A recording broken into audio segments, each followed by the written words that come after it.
Welcome back to The Game. Still here with us to count down the best of the PBA in 2023 is basketball analyst Renzo Subido. Renzo, legend in the making pala. Legend, in the making. Far from the future. Maybe 30 years from now.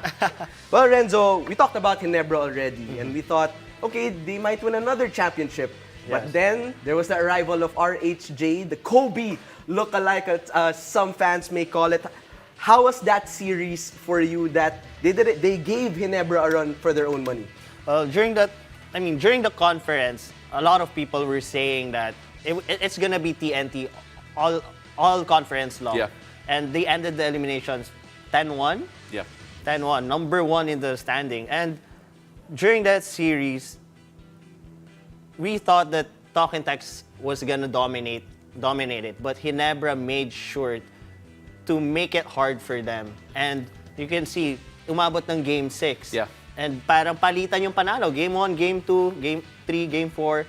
And yun, kumbaga, naging maganda yung laban ng series talaga na yun. It took a special player to come in and beat Justin Brownlee, who lost his first ever finals appearance. Prior to that, 6-6 siya.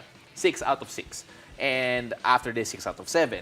Si RHJ, we have to talk about him more because it feels like he's won the hearts of so many Pinoy fans. Sa FIBA Basketball World Cup, sa PBA, the fact that he's back, and the fact that he looks like Kobe Bryant. Yeah. He came back looking exactly like Kobe. Gaano ka-importante or gaano kalaki yung impact ni RHJ sa TNT franchise para sa'yo? Well, we saw that he really spearheaded the team of Talking Tex. And ang maganda doon, he was equipped with the right players around him. And malaking bagay din na Coach Jojo Lastimosa used to play for Coach Tim Cone. So, may familiarity with the system and malaking tulong yon if you can relate it to your players. And of course, we have to give credit also to Coach Jojo Lastimosa because a lot of people, remember, he came in filling big shoes. Coach Tot Reyes has huge shoes because of his stature in the league, because of the fact that Coach Tot Reyes came back from retirement or came back from not coaching TNT to bringing them to a championship. And he had to do something similar. And grabe talaga yung ginawa ni Coach Jojo. Well, yeah, just like what I said, the familiarity was there. And for sure, on Coach Jojo's part, it was a lot of pressure. But he was up to it. He made sure that his players were ready starting from practice, pumasok pa lang sa games. And you could see it. Yung determination, the discipline was there. Yeah. And all the players were in good shape.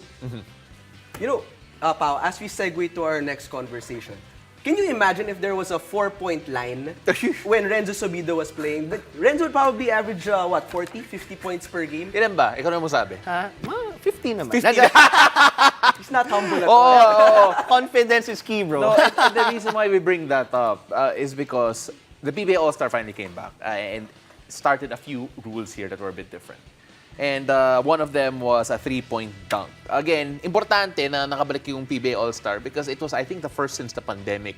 And just to have that sense of normalcy, I'm sure, was a big marker para sa PBA at sa mga fans. Yeah, well, right now na meron tayong PBA All-Star, we could say that PBA is really back.